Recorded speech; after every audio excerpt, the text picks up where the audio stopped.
Let's do this. This is weird. I'm sorry. It's just weird. We could go back and just start from the beginning again. No, this is going to be good. This is going to be good. We could do Namely 2000s. Welcome to Namely 90s. The podcast that takes you back to the time before smartphones, Google, and Y2K. Join your hosts as they relive the pop culture that shaped a generation and the parts that many people wish they could forget. Listen in to the conversation about how the decade defined those who spent their childhood there and how it shaped them as adults. So, turn down the grunge and dial up the internet. Let's get started. It's time for Namely 90s. That's right. You're listening to Namely 90s. My name's Andrew, and over there is Brandon. That's me. You can find us online at namely90s.com or on Twitter and Instagram at namely90s with the 90s. You can also find the show on YouTube every Monday at youtube.com/@namely90s. And if you'd like to support the show, head over to our Patreon page at patreon.com/namely90s, also with a 90s, and get signed up for one of the support levels. Nailed it. Well done. By First one of the new year. 2. Yes, season After 2. 2.5 years, I should be able to nail that. Yes. You should nail it as much as... Oh, God, what the hell is that? Ja! I am Furby Zordon. You can refer to me as Furbdon from here on out. I am sent by Jewel, our Lord and Savior, to spice up Season 2 of Namely 90s, the variety shows. Okay. Apparently this is... Yeah, we're not going to call you that. It's Zordon, Furbdon, Sure. Furbdon. I don't know. Furby The hell Zordon, is this? I mean, we shan't question the apostle sent forth by Jewel, our Lord and Savior. I would prefer that it's not behind me anymore, but yes. Yeah, a little frightening. That was but scary. It kind of solves our problem of like, what do we talk about now? I'm just going to say. Yeah. I think they have their first Do prompts Furbies have coming up. genders? I don't know. Do Furbies speak English? I feel like this bit's underdeveloped. But let's see. Anyway, my gosh, we had that. Yeah, that huge snowstorm. I was going to say, do they need to have air inside of a transmatter portal tube that like Zordon? You're breaking up. Oh, I think your internet is having difficulties. How's that? Better. But we've had that huge hiatus between seasons, so. What you been up to? I was off for 2 weeks, which was nice. Yay! Off from the podcast. After recording so much. Yeah. I can hear Beth saying, you don't have a job, Jerry. Every day's vacation. Yeah. What? How were the holidays? Good. Fun. Went back to Seattle, saw the family. We went to the Nutcracker. Ooh. Yeah. It's not as good. The sequel, The Ball Buster, is not quite as good, but it's the first time seeing it since they got rid of the Maurice Sendak set pieces like we had when we were kids. That's cool. I went to my parents and then worked for the second half of Christmas, but then just worked my butt off in between the last recording and now. Fun. I'm glad you had some time with family and work on Christmas. Always important to balance your life that way. Started having cigar nights with some of my friends here in the neighborhood. Oh. So they invited me to one, and because it originally started, one of the guys had a birthday and a couple of them got together and had cigars. So then they invited me to the next one. And so I brought a bottle of Elijah Craig as a belated birthday gift. Mm-hmm.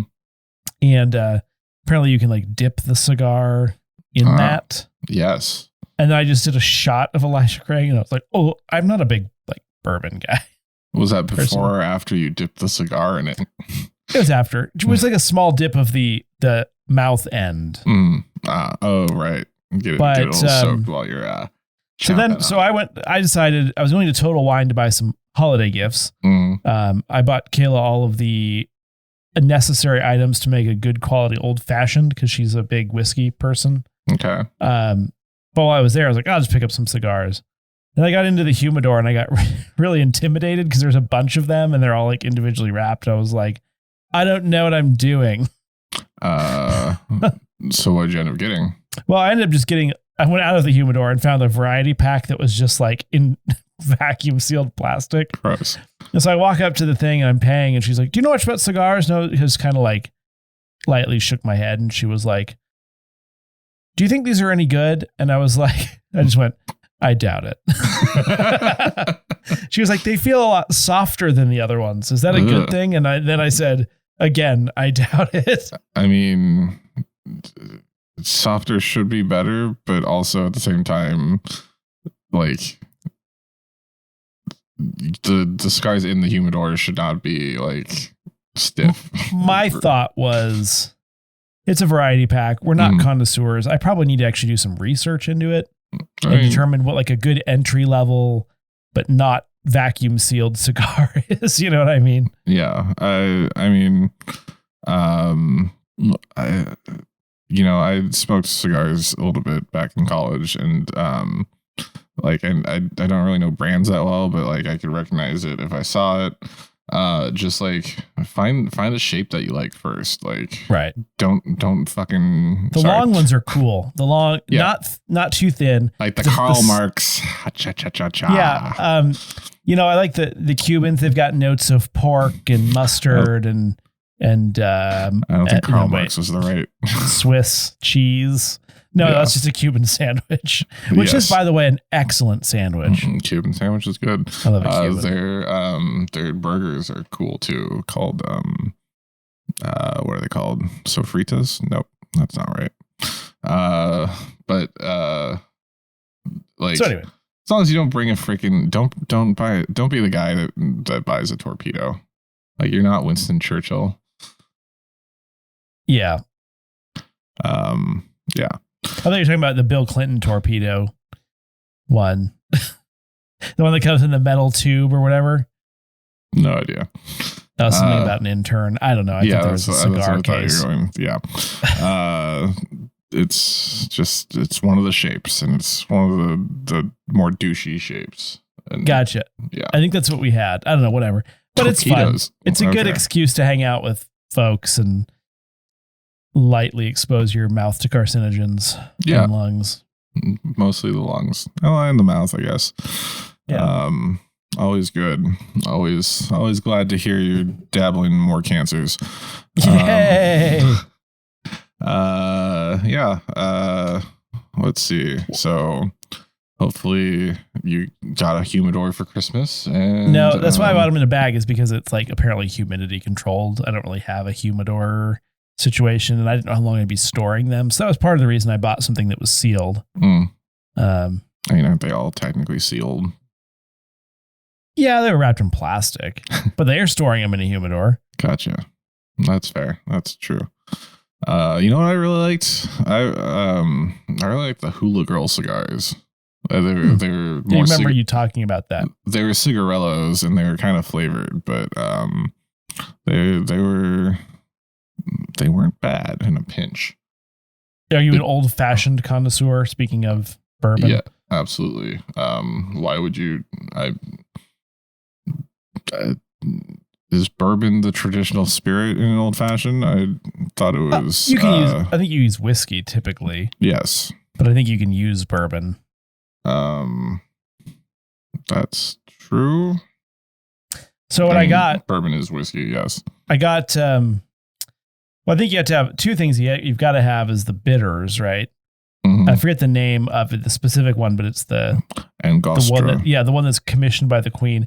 I went a little off script and got King, sir. King, sorry. I went a little off script and got the orange one.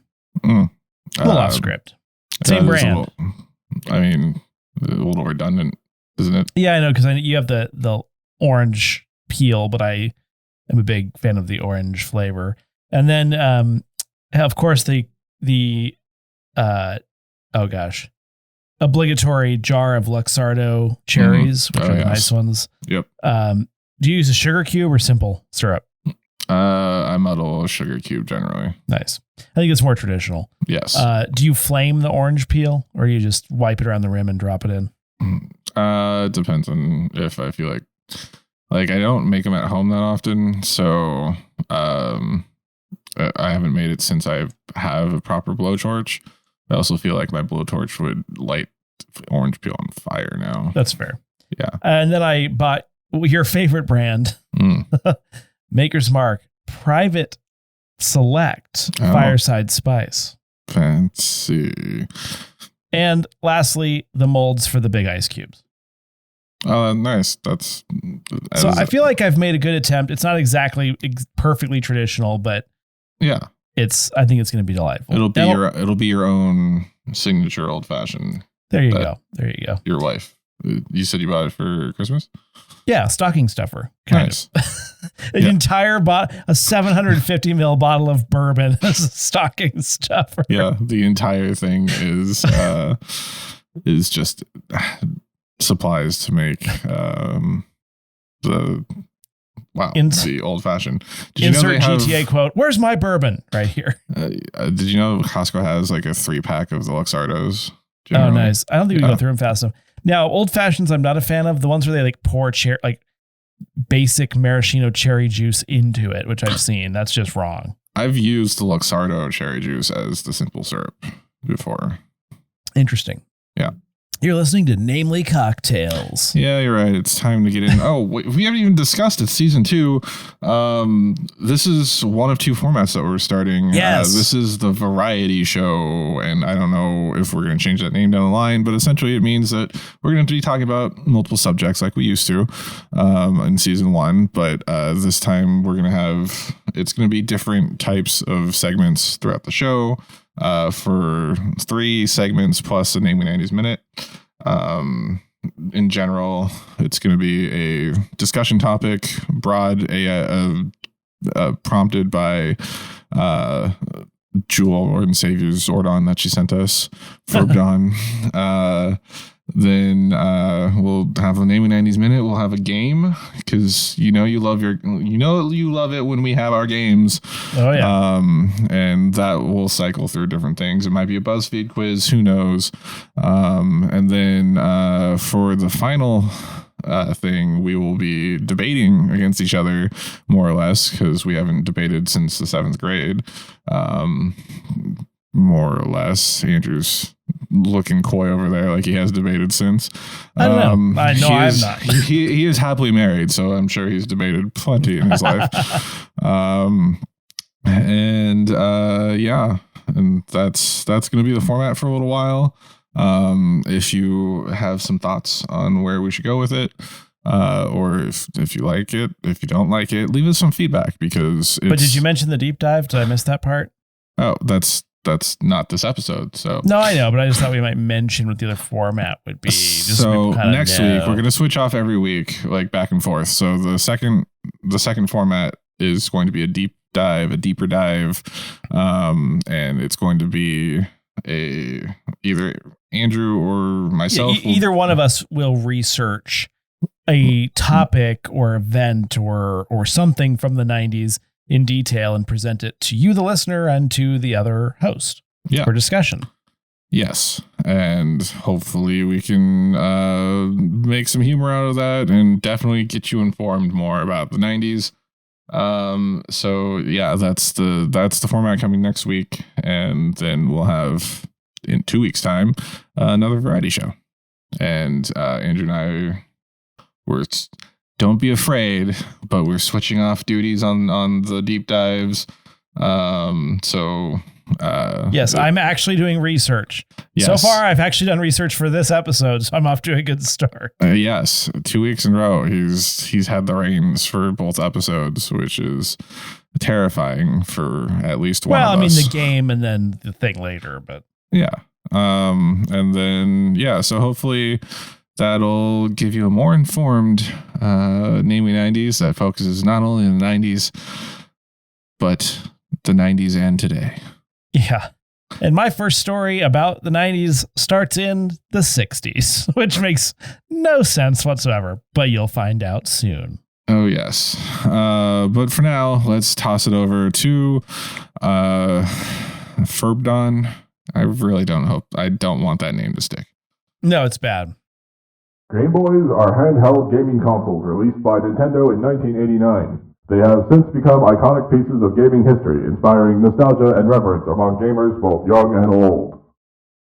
So, okay, Game Boys, apparently, yes, is the topic Game today. Boys. Should we just go? Should I run down? Give the Wikipedia first 2 sentence blurb, I guess. That's a good place to start with these things. Okay. Game Boys are one of the most recognizable devices from the 1990s. True. They're becoming a cultural icon in the years following its release. There were several redesigns over the lifespan of the Game Boy, including the Game Boy Pocket in 1996, the Game Boy Light in 1998, which was Japan only. And I believe that's the one that was photoshopped into having 3 buttons. And it was radical. Young Brandon thought there was actually a 3-buttoned Game Boy out there, and definitely didn't think that way into his 20s. The production of the Game Boy continued until 2003. No kidding. Well after the release of its successor, the Game Boy Advanced in 2001. The Game Boy is an 8-bit 4th generation handheld game console. It's made by Nintendo, if you weren't aware. It was released in Japan starting in 89 and made it to North America and later in 89 and in Europe in 1990.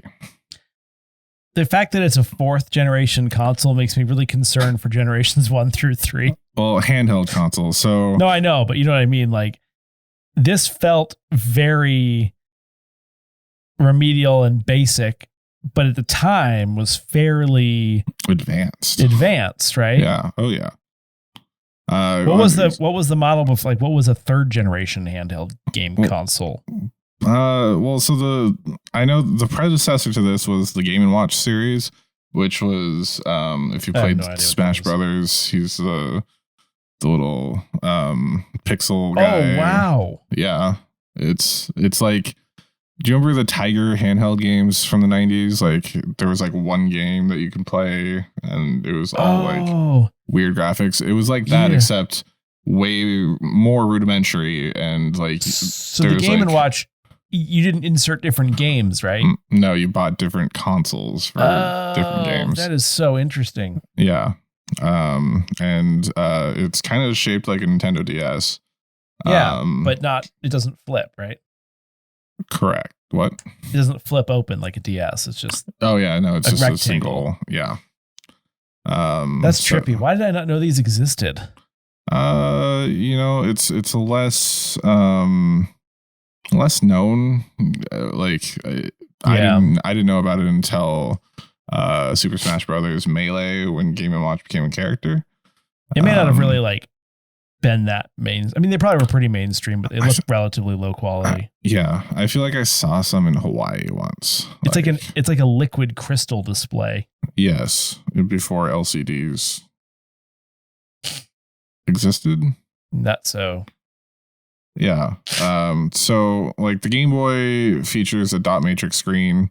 Yeah. The original Game Boy was green.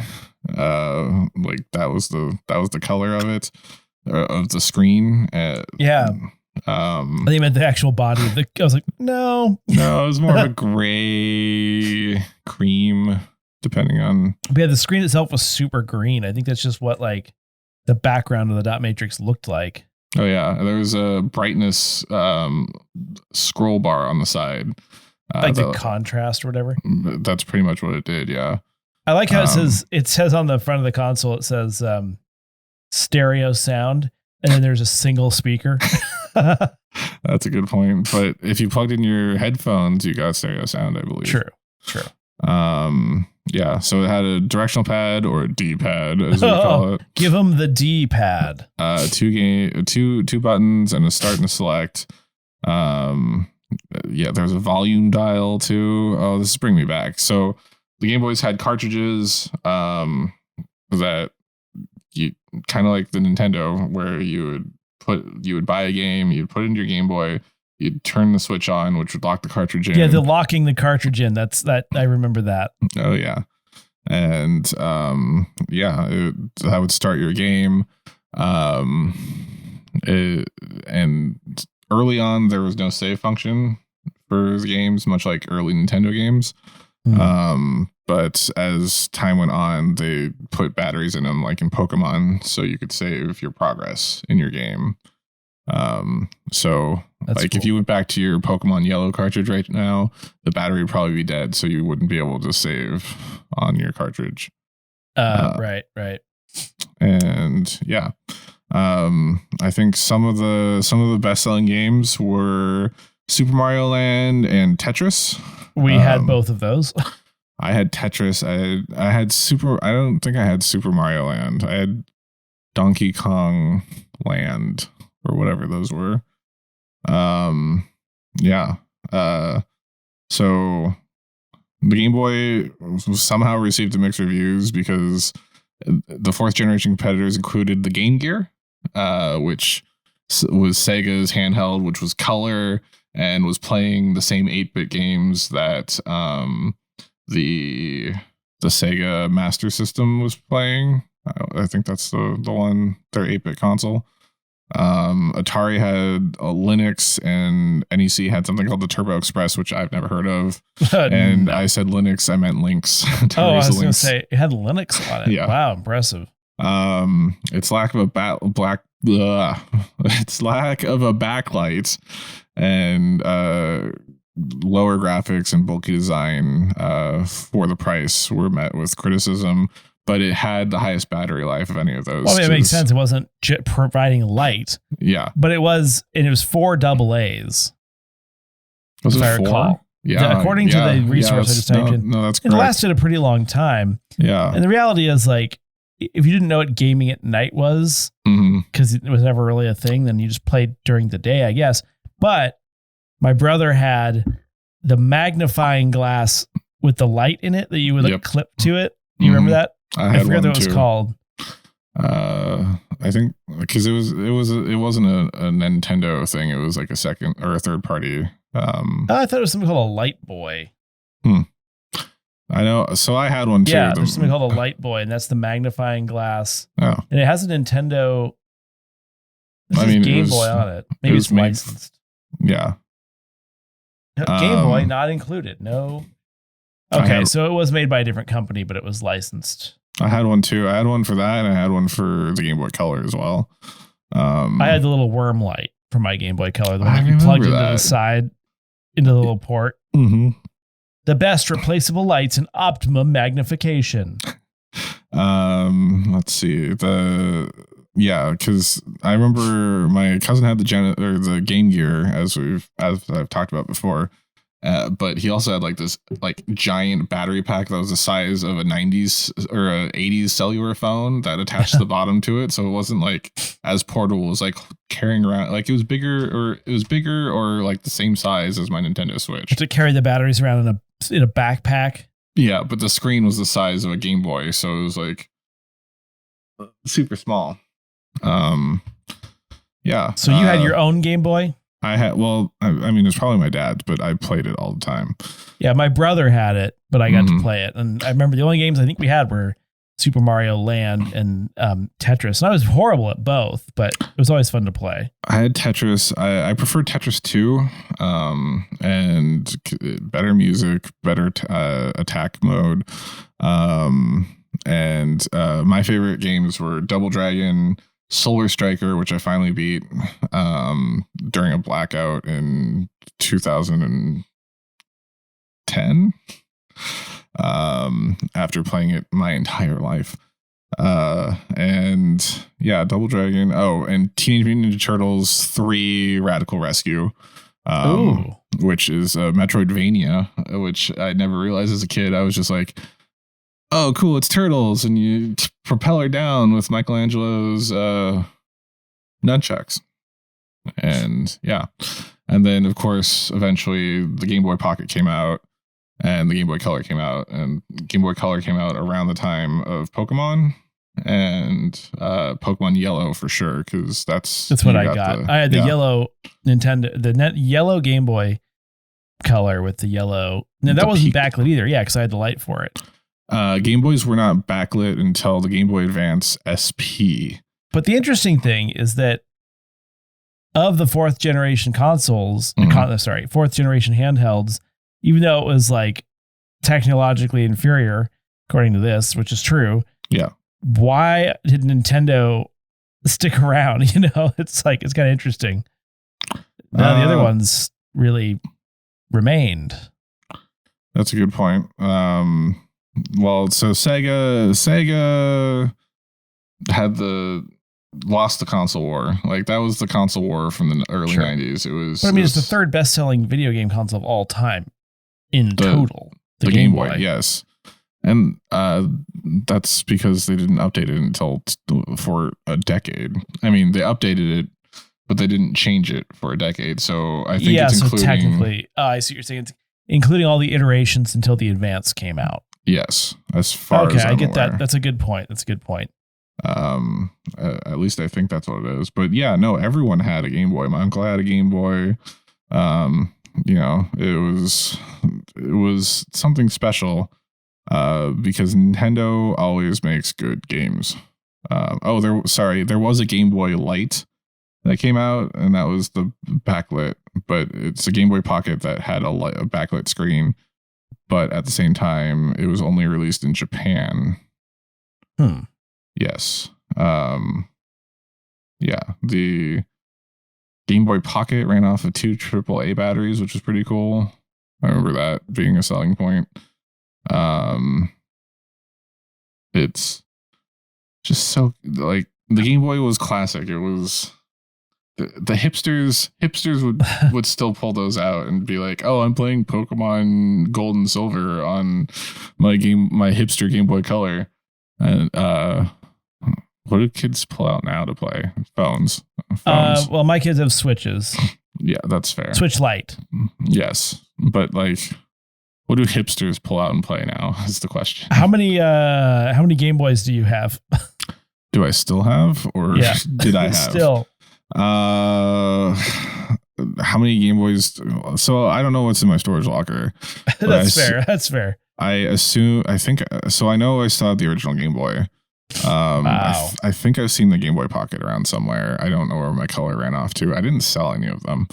I know the Game Boy Advance is in my storage locker somewhere. My Game Boy Advance SP is in my nightstand. Because I still pull it out and play it like a hipster. So the Game Boy Advance SP, mine is the first generation. So the backlight's not as good as the second generation, but it plays every Game Boy cartridge from original Game Boy Color cartridges, right. Advance, and all the way backward compatible. Yes, which is something that needs to happen more often, and which is why I don't feel the need to buy like the Analog Pocket Pro, which is essentially a Game Boy that plays old cartridges but has new hardware. And is from a third party. But yes, I also have every iteration of the DS and 3DS and both console versions of the Switch, not the lights. Wow, that's intense. We don't have any Game Boys. We have 3 Switch Lights, and then the kids play the gamepad from the Wii U all the time and not on the TV. Is that it? Yeah, that's pretty much it. Oh, you don't Kayla have actual, has like, a DS. Console Switch, right? We do not. That's right.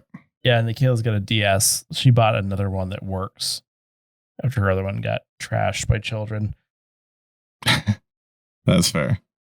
It's not a 3DS, just a DS. It might be a 3DS. Because the 3DS is backwards compatible. I'm not 100% sure. She doesn't play that one very often, but yeah, I mean, it's definitely it's so memorable. Even though I didn't own it personally, I played it a lot. And it's my brother's. But it's just it's an iconic console. Oh yeah, or handheld console. Sorry, I keep using the wrong terminology. And most recently, in the Guardians of the Galaxy Christmas special, Groot received one from Star-Lord for Christmas. Oh well, then that's how you know it's entered the pop culture lexicon. Oh yes, lexicon. That's a $5 word for you. It doesn't just mean words that you use. Bank of words. Lexicon. Diction. No, that's the yearly convention for Lexus. No, stupid. Is that a joke? It wasn't a joke. It wasn't a very good one. Let's put it at that. Anything else to say on the Game Boy? No, I thought you were gonna do the thing. Oh, this is where I do the thing. See, some things never change. Oh, yeah. And now let's go to Brandon for the Namely 90s Minute. Welcome back to our mid-episode break, Namely 90s Minute. Every week we look back at a culturally relevant show, movie, or piece of pop culture that probably helps stoke the algorithm. This week, in honor of House Party's reboot this month, we're looking back at the original House Party. House Party is a 1990 comedy film originally written with the Fresh Prince of Bel-Air and DJ Jazzy Jeff in mind, but ultimately starred the rap duo Kid and Play, as well as Full Force, the creator of Baby's Kids, the other guy from Bad Boys, the wife from My Wife and Kids, Tommy Weber from Galaxy Quest, and the dad from Friday. Also, George Clinton has a cameo as himself because of course he does. House Party starts like any other high school house party does. Some kid's parents are out of town, that kid announces to his friends that they're having a party at his place while in the cafeteria, and then the rest of the movie is about kid's journey to get to that party. Hook up with the girl there and get his ass beat by his dad for sneaking out of the house when he was grounded. The police constantly harass him and eventually he ends up in jail for the night before getting bailed out by his friends. He's bullied by some tough guys that also keep getting harassed by the cops. He gets played by one girl only to end up with her friend who he wanted to get with in the first place. Also, he crashes a frat reunion and introduces the people there to rap. Also, a roof falls on the police officers at the end. I don't know what you were expecting from a movie titled House Party. There's a house party, antics ensue, en route, while there, and a little after. Just be happy the first Namely 90s Minute of the year is actually a minute long. And that's House Party in a Namely 90s Minute. More or less. And now, back to the show. Well, in a departure from what we would normally do at this time, which is Brandon would say, "Where do you want to go?" And then I would act dumbfounded as if I wasn't expecting that question after 2.5 years. What? What? What I'm going to do is steal one of Brandon's games that I stole from another podcast. So I do feel like it's one of my favorite segments, and I don't know how our listeners like it, but I've recently learned about these Letterboxd reviews through Brandon, which is this is a social media movie review website essentially. I like that you're using it more than I am now. I still Rotten Tomatoes of it. It's a lot of fun. So for this one, we decided to choose a couple of, classic 90s films. And so the game is that Brandon must determine whether this or these series of reviews are from Titanic or The Matrix. It could be fun. Cool. In a segment I like to call Brandon Guesses Whether or Not This Review is from Titanic or The Matrix. Yeah. So stupid. I'm sorry. Great title. I love it. Just to get a flavor for the game, I'm going to give an example. So here we have a 5-star review by Caitlin from Letterboxd. Good movie, but this would literally never happen in real life. LMFAO. And this is, in fact, a review for Titanic. Oh. It did happen in real life. What? Wow. Yeah, so that would be an example of one that I think you probably would have guessed The Matrix, probably, other than it's too obvious. Yeah. So I realize I'm going to just guess Hocus Pocus 2 for every single one because I'm nervous that you snuck one in. So I'm going to have to pull up a separate thing so I can keep score. Oh boy, I don't have a pen.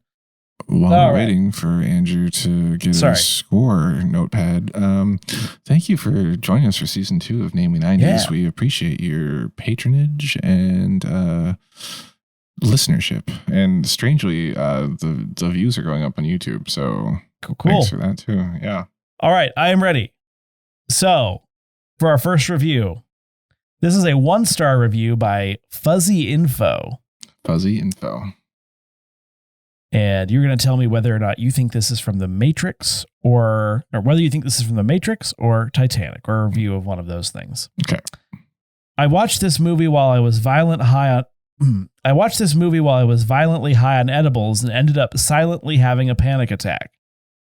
Is this from The Matrix or Titanic? See, now it sounds like it would be a Matrix review, mostly because like that's the movie where you're like, am I in a simulation or not? So I can't tell if you're giving me a softball here, because never give you a softball when at the same time give you a softball. Edibles are a wild card, and True. It could make you go into a state of complete panic about a movie about a shipwreck. I'm just saying, that's pretty stressy too. I was going to say, like, by the time it gets to the shipwreck in Titanic, the edible would have hit. So yeah, true. Like, that's the moment where you're like, oh my God, I'm sinking too.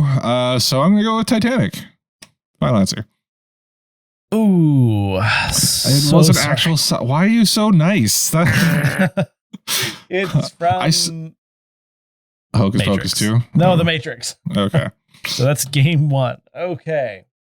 Moving on. So our next review is a 0.5-star review by Lex. And the review says, I still don't know why this is my mom's favorite movie. And so, yeah, tell us what you think. Is this The Matrix or Titanic? Can I get the year this review was posted? 2019. All right. So clearly it's it's like a teenager, which means you're in 2019. If you're a teen, I'm going to meta game this since I'm already losing. In 2019, you're a teenager. So your mom's favorite movie would have to be Titanic. Final answer. Correct. Yeah. Ding. See, I know. I feel like you're not giving softballs because I know how you picked the order for these. No, I didn't. I actually used heads or tails generator, the coin flip, to determine which movie I was going to go with, and then I used a random number generator to decide which of the reviews I was going with. Okay. So this is totally random. That's why I'm nervous. Our next review, you're 1 for 2. Our next review is 5 stars by Jaxie Waxy. What? And the review says, a documentary. 5 stars, a documentary.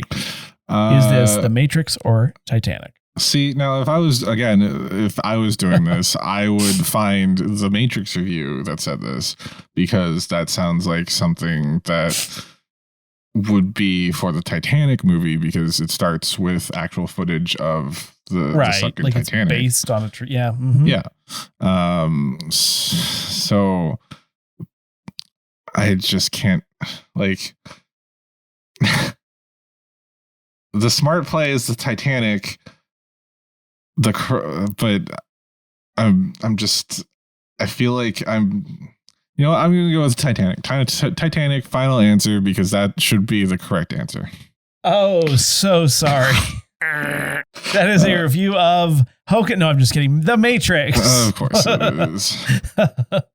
Say Hocus Pocus 2. That's stupid. And I knew it. I knew what you were doing this time. No, it was The Matrix. Unfortunately. Okay, next one. Pick up this. So, 0.5-star review by Deanwa. The review says, and I quote, fucking terrible. I'd rather let Michael J. Fox give me a colonoscopy than watch this again. Is this for The Matrix or Titanic?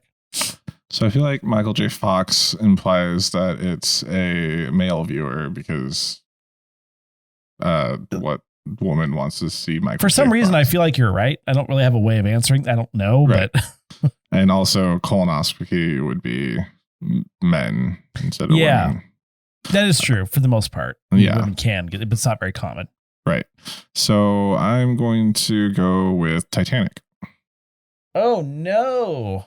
It's the Matrix. It's for the Matrix. What is going on? Oh my gosh! All right. Next review. You're 1 for 4. You have time. You can still catch up.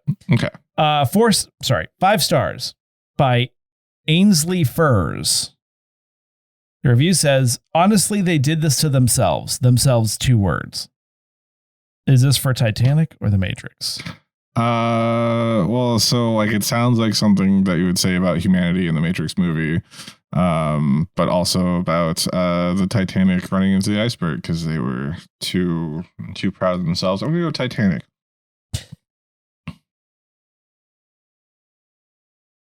Yes, correct. Sorry. Okay.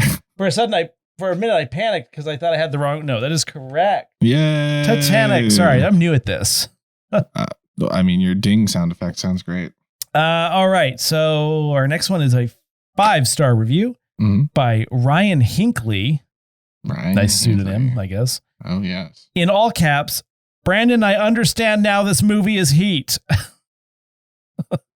Brandon, I understand now this movie is heat. Did you go back and like write your own review under one of these? No, I swear to God, I found this. Can I get a date for this one as well? October 30th, 2022. Very fresh.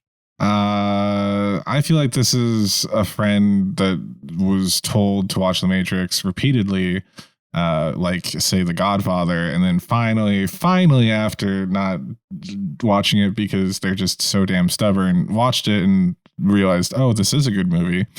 It's The Matrix. Ding, ding. Yes. You did it. Oh, and I don't have to 3 for edit 6 in the ding for that one. Oh, true. I assume. Okay. Okay. The next one, I did a lot of 5 stars for some reason. 5-star review by Digital spelled with 2 G's. And the review says, a Christian movie for the Y2K family. Is this for The Matrix or Titanic? Well, I mean, that's clearly The Matrix, comma. That's a review for Hocus Pocus too. Interesting you should say. What's your final answer?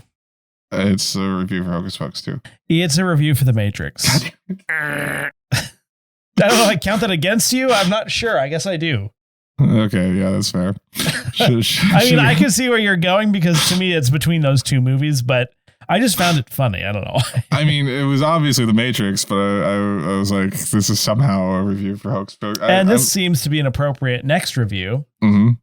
It is a 1/2-star review by Tom Block. And the review says, suck it, Brandon.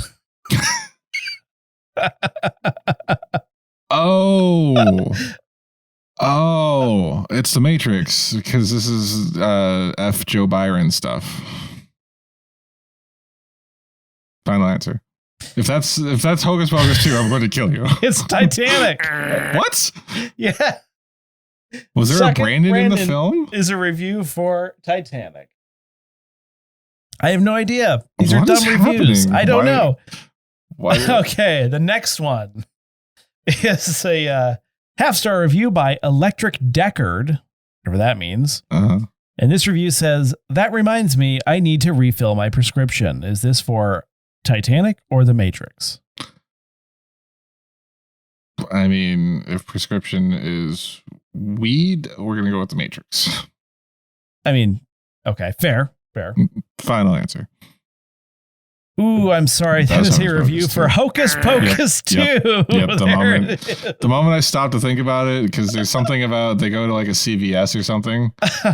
I mean, I was thinking the red pill, blue pill thing, but yes. All right. Well, no, there's an entire scene in a CVS or like a Rite Aid or something. Or I'm going to try to help you. There are no more Hocus Pocus 2 reviews. Okay. We're back into it.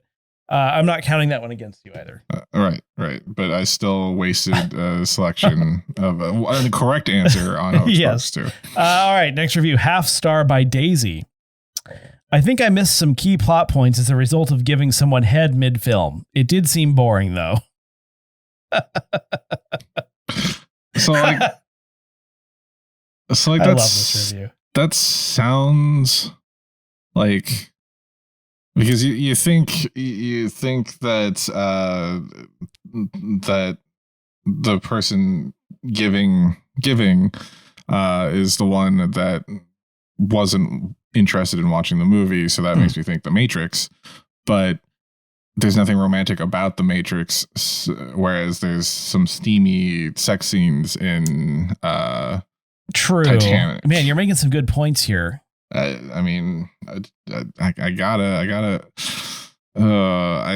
go with The Matrix, because there's not much you can miss in Titanic. You are correct. Ding. Okay, thank you. Yeah. So I just have a couple more. Odd number of 11. I don't know why. So 5-star review by Maddie J316. The writing, the camera work, the acting, the style, and the music. Everything about this film is nigh on perfection. Well, that's definitely an Incel's review of The Matrix. Very good. Ding. Incel is correct. Wait. Well, you're at 5 out of 10, so I think win condition is getting this one right. How am I thought we were only doing 10.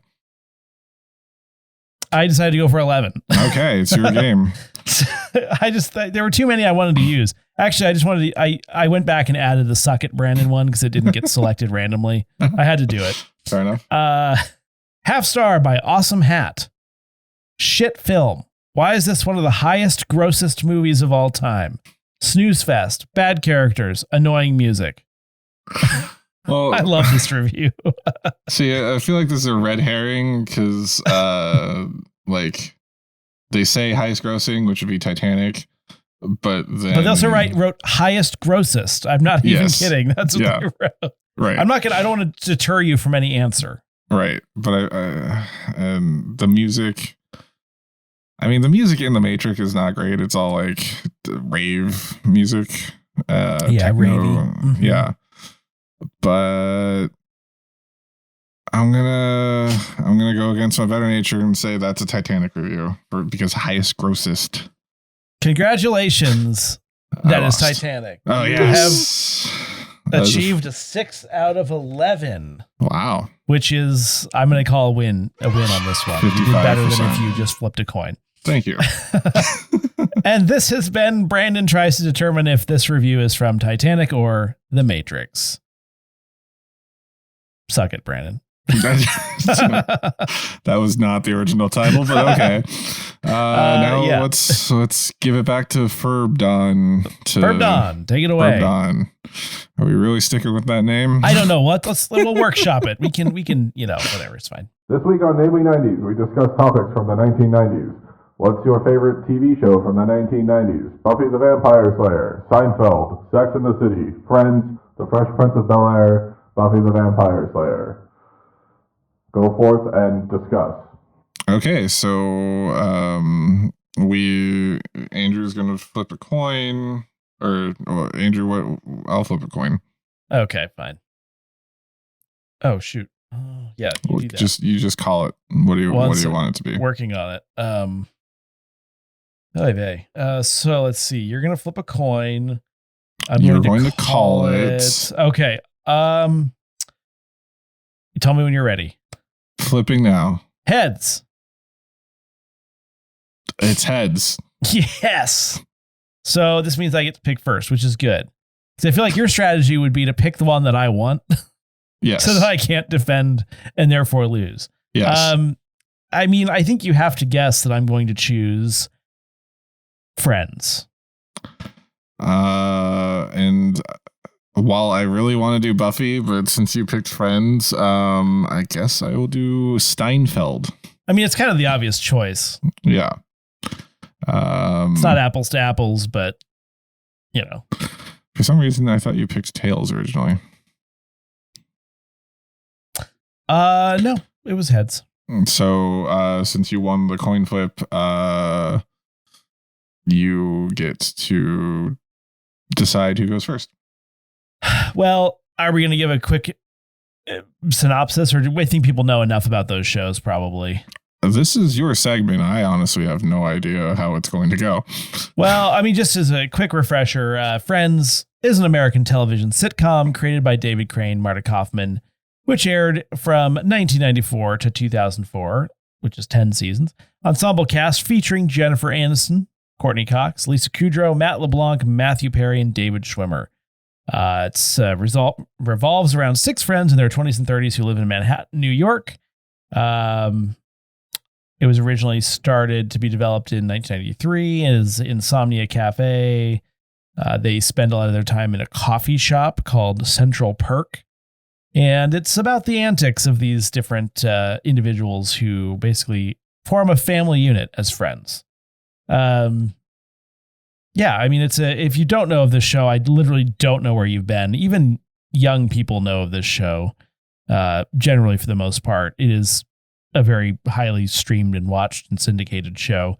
But it's definitely a powerhouse in the sitcom world. But obviously Seinfeld, which came before, is arguably just as influential, or if not more. I mean, we'll discuss that a little bit later, but do you want to give the synopsis of Seinfeld? Sure.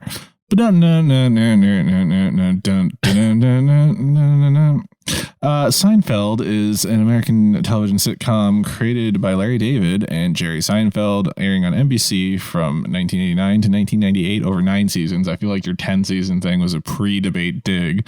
How dare you? Over 180 episodes. It stars Jerry Seinfeld as a fictionalized version of himself with 3 of his friends. Focuses on his personal life as well as his best friend, George Costanza, which is kind of a version of Larry David, former girlfriend, Elaine Bennis, played by Julia Louis-Dreyfus, and his neighbor from across the hall, Cosmo Kramer, played by Michael Richards, who is now a social pariah. A disgraced racist. Yes. Disgracist, if you will. It's set in an apartment building, mostly in an apartment building in the Upper West Side of Manhattan in New York City. And has been described as a show about nothing, which is what they describe the show as. They're trying to pitch it in the show. They also, it focuses on the minutia of daily life. And in earlier episodes, it had Jerry Seinfeld with the "What's the deal with airplane food?" in the intro. The segments, yeah. Yeah, which kind of sets up what goes on in the later part of the show. And that's Seinfeld, also a cultural phenomenon. Also, most likely you've seen it. And it's one of the 2 mega sitcoms of the 90s. And technically more in the 90s than Friends. True. So as you know, I'm a huge fan of Friends. I knew it was on the air when it was on the air, but I became a big fan when I first started dating my wife, because her family had the box sets on DVD. And so that's what we would watch. We would hang out in the basement and watch Friends. And I remember, because this was the first time watching through, there were several episodes where I laughed so hard that we had to pause the show and I almost pissed my pants. And there is nothing that can replace the first watch of something really comedic. You know what I mean? Mm. And if you know me, you know my sense of humor. It is very much like in the Friends wheelhouse. Interestingly, even though with Seinfeld, I'm kind of an observational guy, I kind of don't like a lot of things. So you would think the Seinfeld humor would work for me. Mm-hmm. And it's not that it doesn't work. It's just not laugh out loud funny. It's just yes, I agree with that. You know? How many episodes of Seinfeld have you watched? 5. Okay. My high school girlfriend really loved Seinfeld and made me watch a few episodes. Never really got into it. But I compiled a list of a few things that I think prove that Friends is the superior show. Okay. Obviously, you'll have time to rebut that. I don't know. We're almost at an hour. So anyway, when you look at the Wikipedia pages for awards won by each show, Friends did win 65 awards out of the award shows that they included. Now, I will concede the point that Seinfeld won more Emmys and Golden Globes. but less overall awards. What other overall awards are there? The People's Choice Awards. So my point is, it won more in quantity, but the People's Choice Awards didn't even exist before 95. The numbers. I'm just going with sheer numbers here. I gotta slant this to work for me here. Clearly. So anyway, more awards according to Wikipedia. I couldn't really fact check that too well. But yeah, Seinfeld was on so long ago there were less awards available. But yeah, also, you're kind of right. Like, the People's Choice Award's been around since 1975. Also, wow, you have a People's Choice Award. So does everybody. Like, you know what I mean? Yeah. You're in an exclusive club called Anyone. Okay, moving on. Seinfeld, if you average out the season ratings rank over its entire run, it was ranked 10.8, whereas Friends clocked in at a solid 6.8. Interestingly, Seinfeld did have more average viewers per season at 26.6 million and Friends at 23.7. So, you know. Yeah, again. So Seinfeld was up against bigger shows. True. I guess, but had the overall larger viewership during the original run. I'm gonna give the theme song, if I have to choose between the two, I have to give it to Friends. I mean, that song slaps. It's a 90s anthem. The Rembrandts, I'll Be There Be There For You. Well, it won me a pub trivia once. So, I mean, Seinfeld has like the catchy little, like, whatever that. But what instrument is that, by the way? Is that mouths? It's a bass guitar, I believe. What's making that? Iconic, but bass guitar and horns. But I don't know. Never appeared on the radio. Next couple points. Readers of TV Guide voted the cast of Friends the best comedy cast of all time, ranking at 29% of the votes, beating Seinfeld, which registered 18%. 2015 survey by the Hollywood Reporter of 2,800 actors, producers, directors, and other industry people named Friends as their number one favorite show. This is something I saw recently, and I picked this up. I did pick it up off of Wikipedia, but I'd seen something about this. A bunch of people have watched Friends and credited that with learning the English language, or at least helping them learn the English language. A 2012 poll by Kaplan International English Colleges found that more than a quarter, 26%, of its students cited the sitcom as the best show for helping them improve their English, including some notable people. Now we get into the real meat of this thing.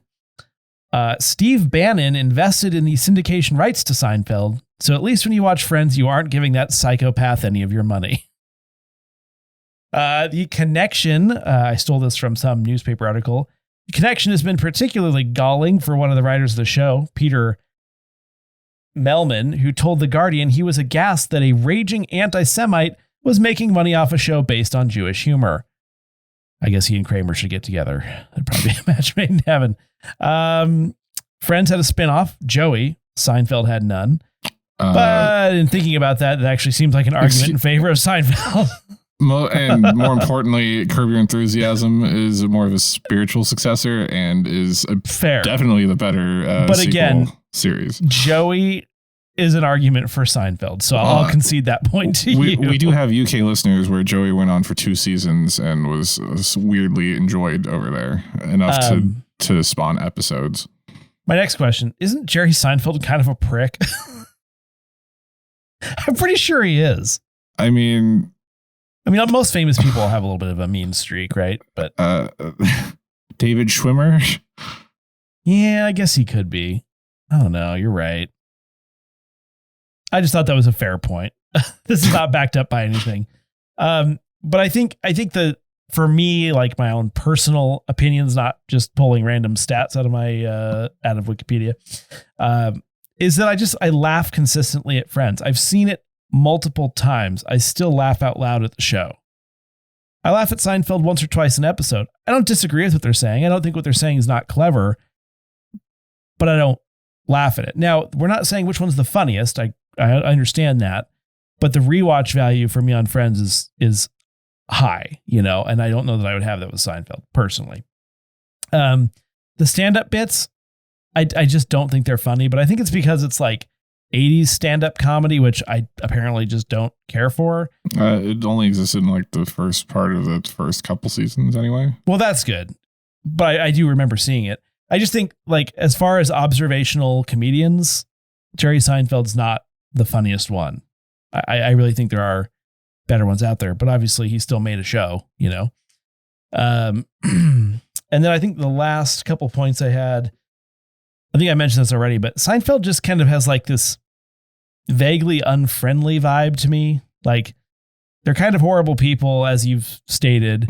They're overly judgmental, even though they're like... I was able to state that yet. No, you've told me this before. Oh, yes. They're overly judgmental and they kind of like bitch about a bunch of stuff when they're inherently flawed people. And I'm surprised I don't like that because I'm me. Right. And the last thing I'll say before I'd be happy to hear your points is it's a show about nothing, which people say, you, others, like it's a positive thing, but I consider that a negative. I mean, most TV's kind of about nothing in a way, if you think about it, because none of it's real.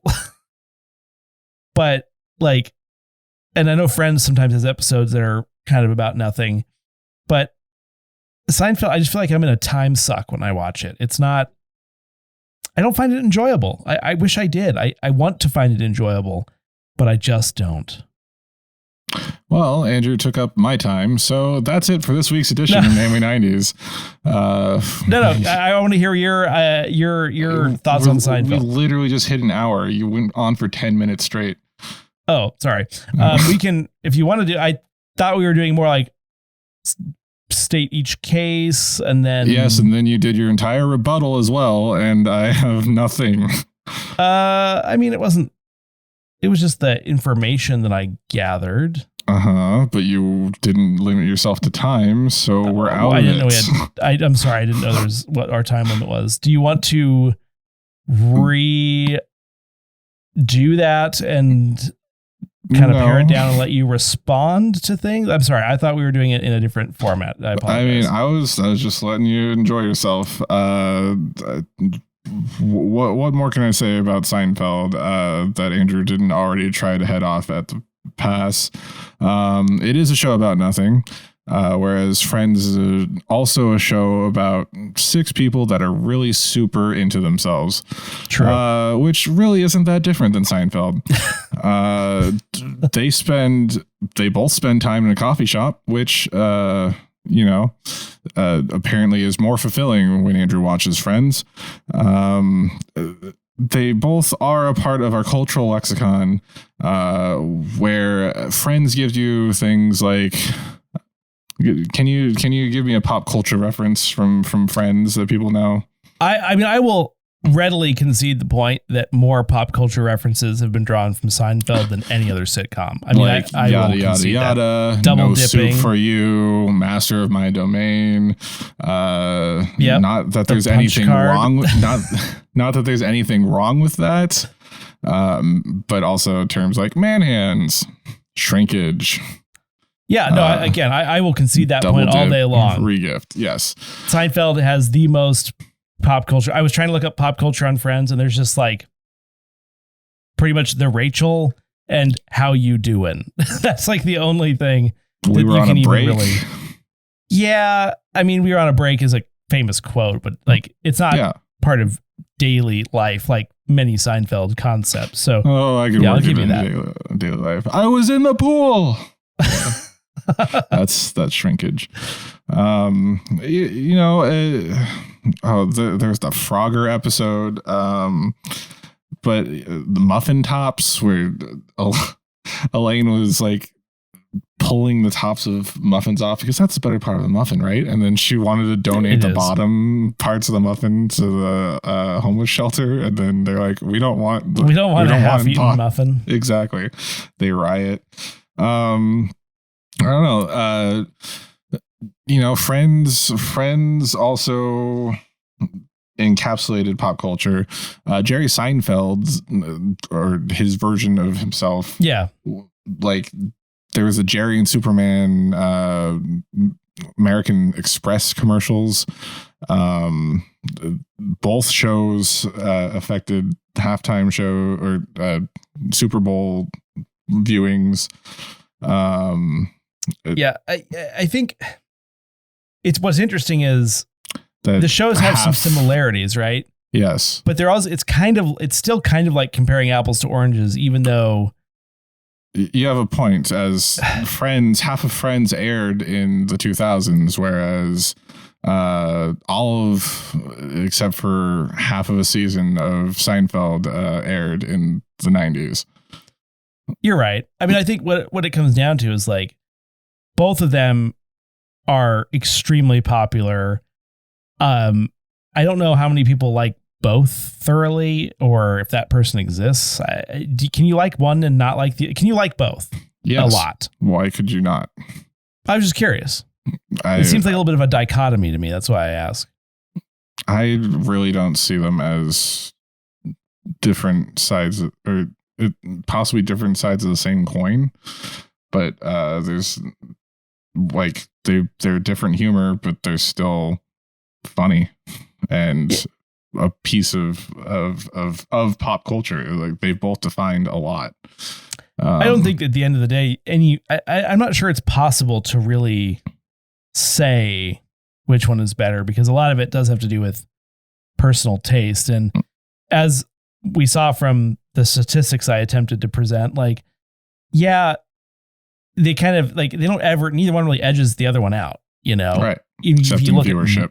If you look at metrics, yeah, you kind of like, oh, ranking, whatever, but viewership higher.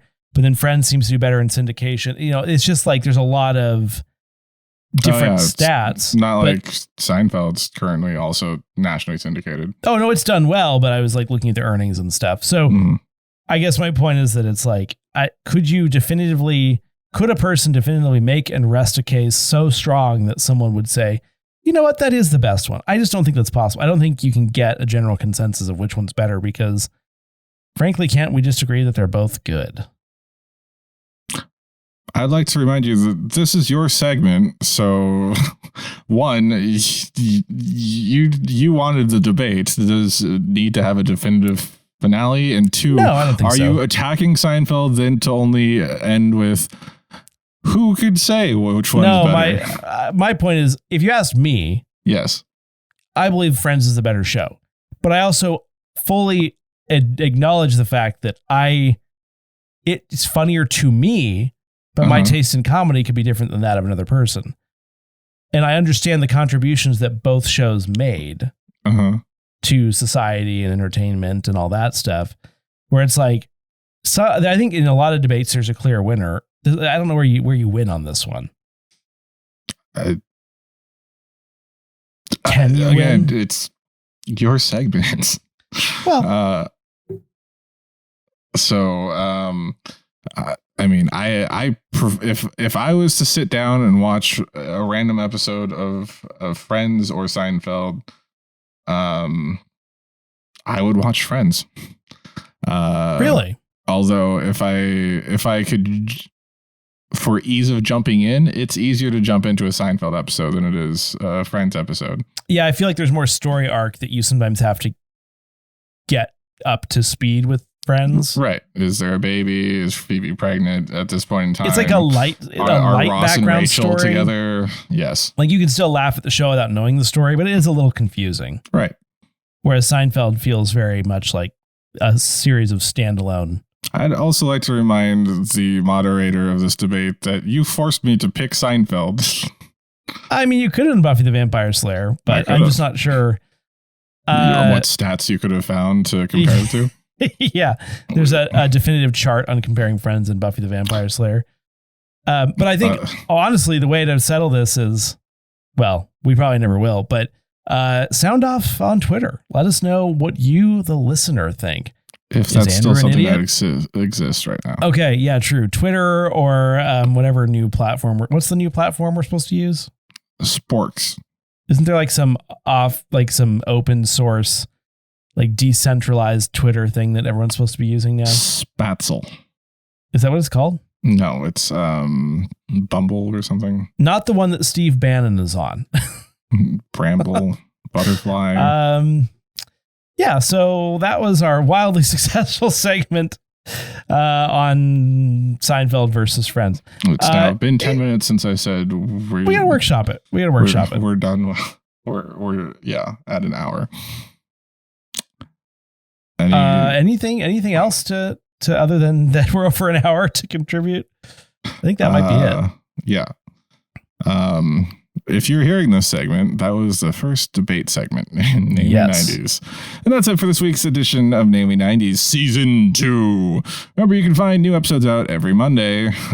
Next week, we're having a deep dive format where if it goes for an hour and 10 minutes again, I will kill myself. That shouldn't be the plan. Sorry. Find us on Twitter and Instagram at Namely90s with 90s, or find our personal accounts at bshwitty and at NamelyAndrew, and tell us what you want us to talk about in future episodes.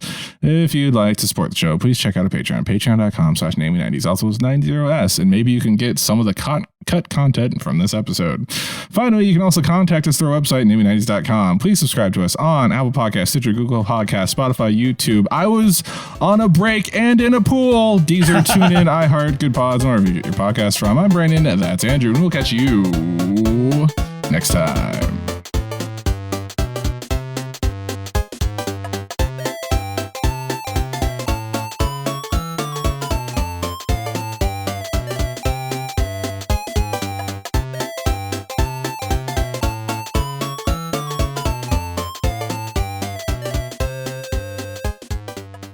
I like it when you call me Big Papa.